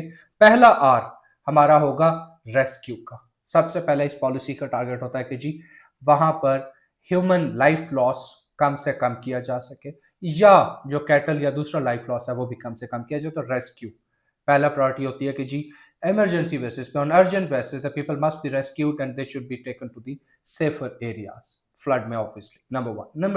Number two is relief. Number 1 is rescue, number 2 relief, के उनको जहां पर लेके जाया जाएगा वहां पर उनको रिलीफ प्रोवाइड किया जाए। बाय रिलीफ आई मीन उनको रिलीफ एक्टिविटीज दी जाएं, और उन रिलीफ एक्टिविटीज का मतलब यह है कि उनको फूड और शेल्टर प्राइमरीली वहां पर प्रोवाइड किया जा सके, उनको भी, और उनका जो इवन सो मच सो इस दफा तो वो कैटल्स का भी काफी इशू रहा, उनको भी एक एक रिलीफ प्रोवाइड किया जाए। And thirdly, when the water levels recedes, when the water levels recede, they go back, और द वाटर गो बैक, तो उस टाइम के पर उनको रिहेबिलिटेट किया जा सके। ये वो टाइम है जब उनकी crop, their crop production has been lost, they won't be able to engage into the next seeding. Why so? For a very simple reason कि वो जितना पानी खड़ा हुआ है अगली सीडिंग नहीं हो सकती, मे बी अगले 6 माह तक ना हो सके, या वो चीजें इशू हों, तो उसमें उनको रिहेबिलिटेट करने के लिए फाइनेंशियल इंसेंटिवाइजेशन। अब यहां पर भी आपका स्टेक होल्डर मैनेजमेंट आ जाता है। आपके local level political leadership, your union council, your tehsils, your even जो आपके मोहल्ला लेवल के ऊपर भी जो आपकी एक एक लोकल लेवल पॉलिटिकल लीडरशिप है या सिविल सोसाइटी है, वो आपको असिस्ट करती है in terms of providing this relief activity. जिसके एक परफेक्ट एग्जांपल अभी एक सर्वे कराया गया है, नेशनल इकोनॉमिक सर्वे तो वैसे चल रहा है, जो फ्लड इफेक्टेड जो उसका डैमेज का सर्वे है वो किया गया, पंजाब के अर्बन यूनिट ने ये कंडक्ट किया है, जिसके अकॉर्डिंगली दे हैव आइडेंटिफाइड कि this number of houses have been totally swept away, this number of houses have been damaged, इतनी फैमिलीज को नुकसान हुआ है, इतना लाइफ लॉस हुआ, इतना कैटल लॉस हुआ। उसकी बेसिस के ऊपर अब यहां पर ये जो बेसिक एग्जांपल मैं बता रहा हूं, this could exactly be use as a data driven policy making as well. क्या आप इसको डाटा ड्रिवन पॉलिसी मेकिंग के हिसाब से भी इस्तेमाल कर सकते हैं आप अपने इस केस स्टडी को, कि जी पंजाब अर्बन यूनिट का काम ही यही है कि वो डाटा एनालिसिस करे, डाटा असेसमेंट करे, data collection and data analysis and assessment and then proposing the policy solutions as per those analyse data reports या उसकी जो फाइंडिंग्स होंगी वो आगे प्रेजेंट करे। तो सिमिलरली उन्होंने अभी ये किया फ्लड रिलीफ एक्टिविटी में, जिसके अंदर फर्स्ट आर 3 Rs हैं। First R would be rescue, second relief, third rehabilitate. Rehabilitate करने के अंदर पंजाब गवर्नमेंट को अर्बन यूनिट पंजाब का है वो असिस्ट कर रहा है, और उसको आप इसी सारी एग्जांपल को डाटा ड्रिवन पॉलिसी मेकिंग के कॉन्टेक्स्ट में भी आप डेफिनेटली यूज कर सकते हैं। आगे चलते हैं, एनवायरमेंटल प्रोटेक्शन एजेंसी को आप as a case study use कर सकते हैं। एनवायरमेंटल प्रोटेक्शन एजेंसी को आप कैसे, फॉर एग्जांपल आप बात करें कि जी कोई रिस्पॉन्सिबल पॉलिसी मेकिंग या फ्यूचरिस्टिक आपकी कंसिडरेशंस के लिए, या 2-3 इश्यूज आपके मेजर चल रहे हैं इन टर्म्स ऑफ एनवायरनमेंट। आपका इशू एक स्मॉग का इशू चलता रहा है, number 1, and number 2 overall environmental crisis, environmental pollution, air pollution, land pollution, ये सारी चीजें चल रही हैं। उसके अंदर एनवायरमेंटल प्रोटेक्शन एजेंसी ने क्या किया, एक पॉलिसी चेंज या एक पॉलिसी शिफ्ट इंट्रोड्यूस कराने की, एक behavioural change, societal behavioural change introduce कराने की कोशिश की through a policy intervention. Policy intervention in order to bring a behavioural societal change.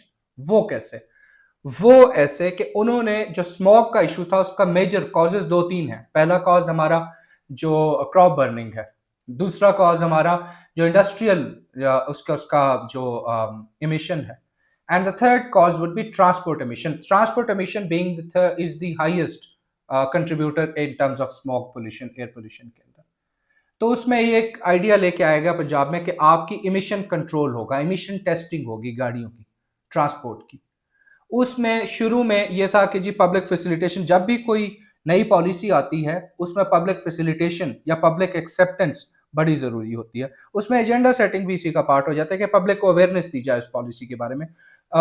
Justice must not be done but should also seem to be done as well.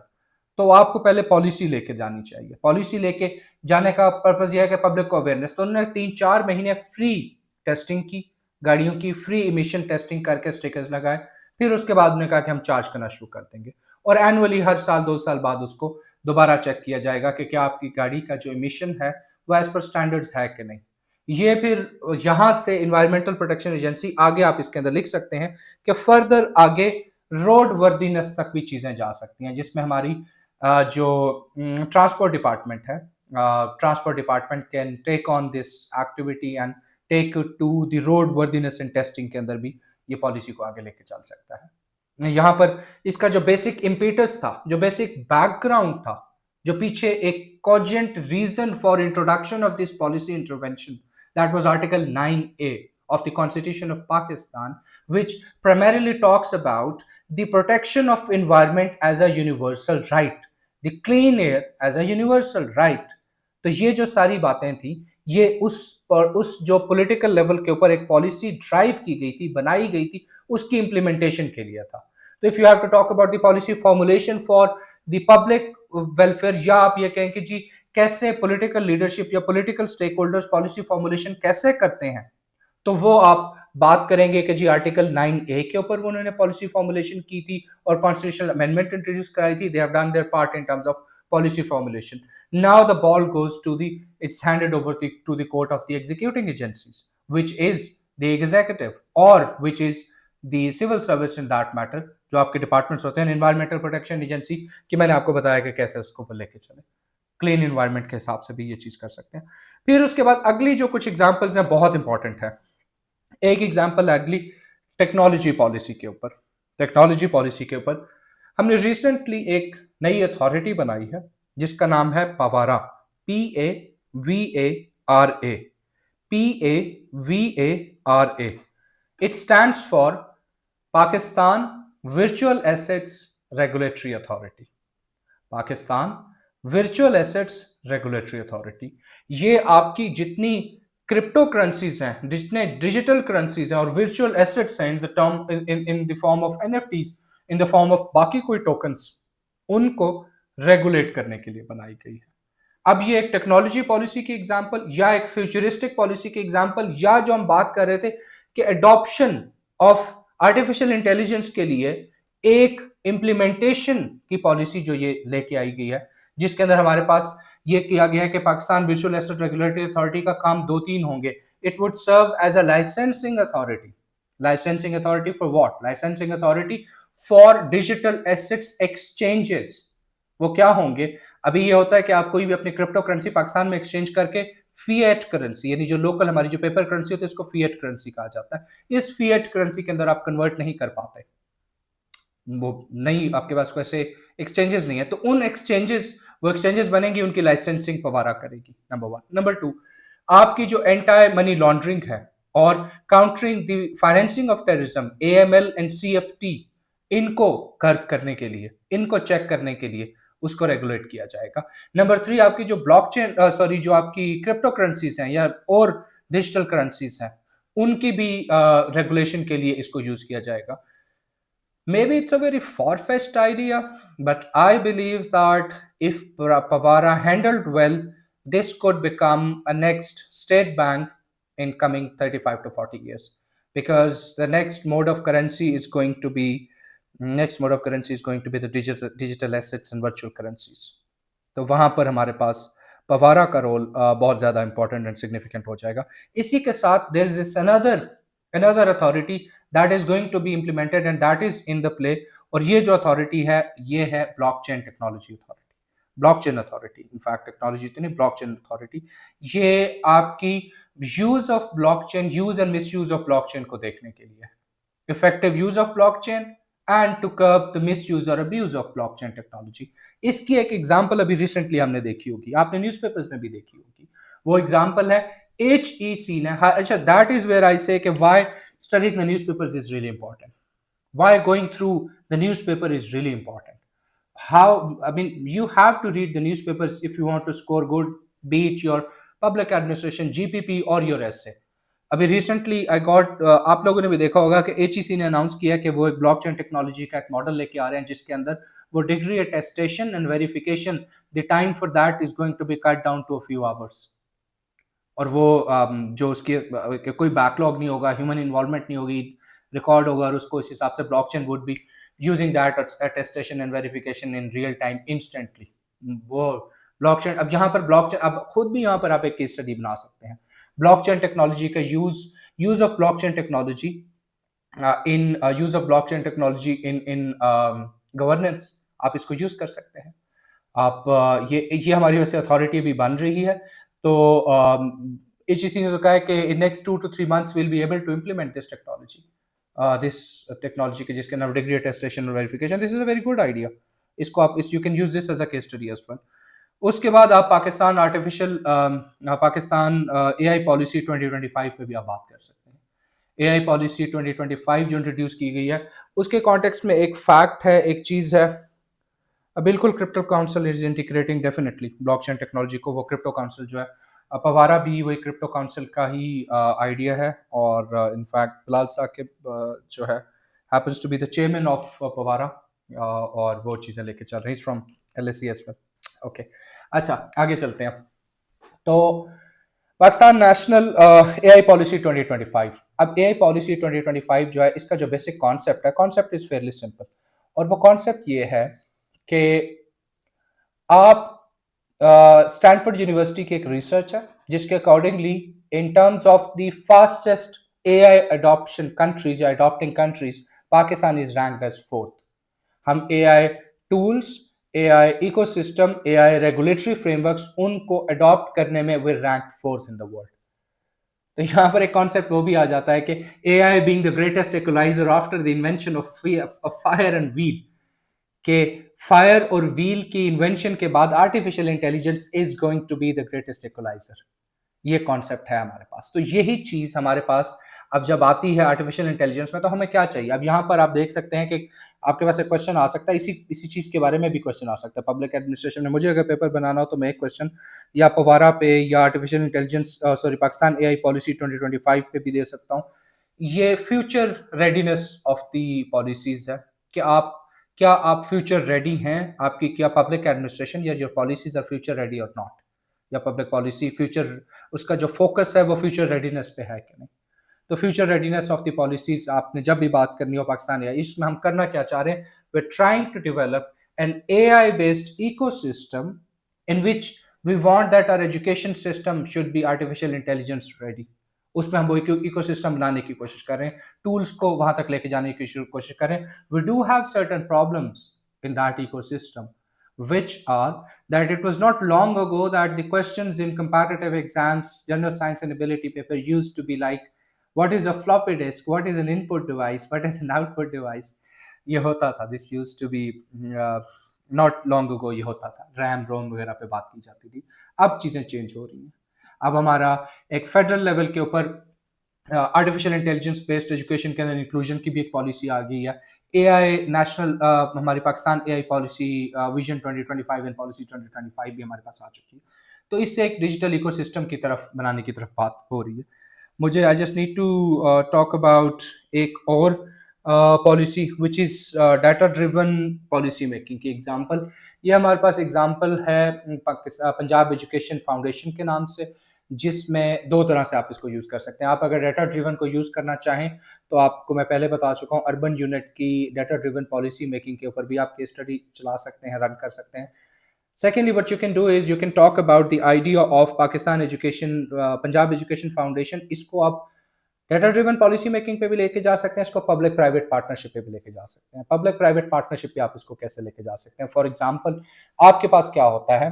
आपके पास public private partnership में education sector के अंदर वो schools जो कि primarily may be they not been able to perform well, या कुछ सर्टन क्राइटेरियाज और रखे गए थे जिनकी बेसिस के ऊपर यह देखा गया था कि इन स्कूल्स को हम किसी प्राइवेट एंटिटी को आउटसोर्स कर दें और कुछ फंडिंग हम करें, और वो उस फंडिंग की बेसिस के ऊपर स्कूल को रन करें effectively through that effective monitoring और सारी कुछ चीज़ें लेके। तो वहां पर हमारे लिए एक बड़ा अच्छा पब्लिक प्राइवेट पार्टनरशिप मॉडल बन सकता है। तो उसमें डाटा ड्रिवन किस तरह थी ये पॉलिसीज? स्कूल्स का डाटा लिया गया, स्टूडेंट एनरोलमेंट रेट्स लिए गए, उनके ड्रॉप आउट रेट्स लिए गए, उनके टीचर टू स्टूडेंट रेशियो ली गई, उस पॉपुलेशन में जहाँ पर वो स्कूल लोकेटेड है उस विसिनिटी की पॉपुलेशन के पॉपुलेशन काउंट लिया गया, और उनकी परफॉर्मेंस ओवर द ईयर्स ली गई। उससे या उनकी स्कूल एनरोलमेंट रेट बढ़ी है कि कम हुई है, इस तरह के इंडिकेटर्स बनाए गए। उन इंडिकेटर्स की बेसिस पे इट वाज डिसाइडेड कि ये वाले स्कूल आउटसोर्स कर देने चाहिए, पब्लिक प्राइवेट शिप मॉडल में दे देना चाहिए। और उससे हमारे पास एक बेहतर चीज़ें, कुछ उसके अनइंटेंडेड कॉन्सिक्वेंसेस भी हैं इस पॉलिसीज़ के, लेकिन हमारे पास रिजल्ट्स ओवरऑल बेहतर हैं, जिसमें एक सुपरवाइज्ड तरीके से प्राइवेट सेक्टर की इन्वॉल्वमेंट में, प्राइवेट सेक्टर में not just another private sector, proper educated लोग जो थे उनको इस चीज़ में एंटरटेन किया गया था कि वो लोग ही would be able to bid for this public private partnership project. तो वो चीज़ें की गई थी। अब इसी तरह ही पब्लिक प्राइवेट पार्टनरशिप मॉडल की जो क्लासिकल एग्जांपल है वो इंफ्रास्ट्रक्चर डेवलपमेंट प्रोजेक्ट्स होते हैं। इंफ्रास्ट्रक्चर डेवलपमेंट प्रोजेक्ट्स किस तरह? फॉर एग्जांपल आपका रोड इंफ्रास्ट्रक्चर, फॉर एग्जांपल आपका ब्रिजेस का इंफ्रास्ट्रक्चर। उसमें एक मॉडल चलता है जिसको BOT कहते हैं, बिल्ड ऑपरेट ट्रांसफर, कि आप बनाएंगे as a private sector entity, what you would be required to do is you would be required to build और construct that very physical infrastructure, and then for a certain period of time you will be allowed to operate that very infrastructure. By doing so आप क्या करेंगे? आप उस infrastructure में से अपना कुछ रेवेन्यू जनरेट करेंगे as a private entity, that would compensate your cost for the production of that very for the construction of that very physical infrastructure. और फिर उस सर्टेन टाइम पीरियड के बाद जब वो हो जाएगा, जब वो आप उसको ऑपरेट करके कुछ कॉस्ट आप ले चुके होंगे, तो आप उसको ट्रांसफर कर देंगे। ये फिजिकल इंफ्रास्ट्रक्चर में क्लासिकली होता था। अब हमारे पास और भी डिफरेंट इंफ्रास्ट्रक्चर जगहों के ऊपर ये प्रोसेस चल रहा है, और रोड इंफ्रास्ट्रक्चर पे, ब्रिजेस इंफ्रास्ट्रक्चर पे, या वैसे भी कोई और बिल्डिंग्स वगैरह या उन चीज़ों के ऊपर ये होता रहा। That is it. अल्लाह ताला आपका हामी और नासिर हो। ठीक है, एग्जाम में अच्छी तरह जाना है, प्रिपेयर करके जाना है। प्रैक्टिकल डायमेंशंस आपको अच्छी तरह पता होनी चाहिए। थ्योरेटिकल डायमेंशंस में बहुत ज़्यादा फोकस नहीं किया, वो आपको बुक्स में से आराम से मिल जाएंगी। प्रैक्टिकल डायमेंशंस जो हैं वो नहीं मिलेंगी। तो I just wanted to focus on the practical dimensions and make sure that a minimum of 35 to 40% of your content of your answer should be a practical dimension, should be a practical case study, should be the interpretation of that theoretical aspect that you have mentioned in the form of the practical examples, in the form of practical case studies.